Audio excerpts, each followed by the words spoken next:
อนเหรอนี่อย่าเข้าใจผิดสิว่าฉันชอบเขาอ่ะแล้วผมควรเข้าใจยังไงอะแค่เข้าใจฉันก็พอแต่คำบางคำถ้าไม่พูดก็ไม่มีวันเข้าใจ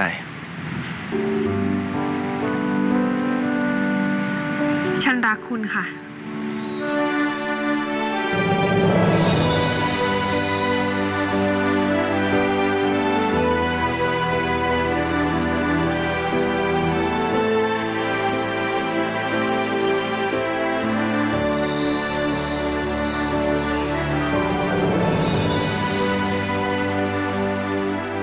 คุณรู้ไหมคุณคือของขวัญปีใหม่ที่วิเศษที่สุดในชีวิตผมแล้วฉันเป็นของคุณไม่ว่าฉันจะอยู่ที่ไหน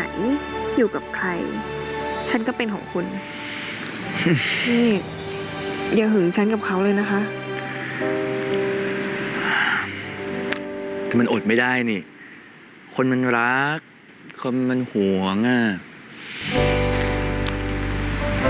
คุณบอกบอสได้ไหม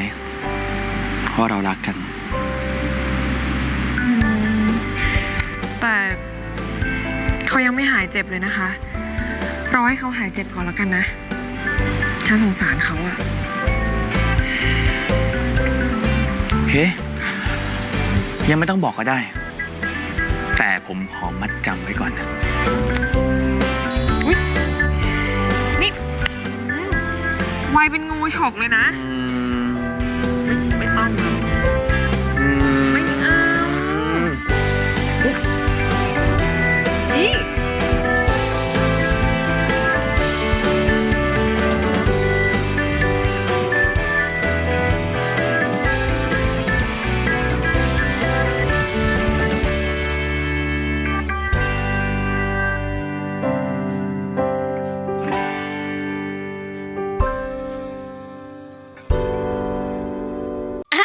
อย่าเพิ่งเปลี่ยนไปไหนอยากดูละครย้อนหลังพิมพ์เลย www.bugaboo.tv คลิปดีคลิกดู Bugaboo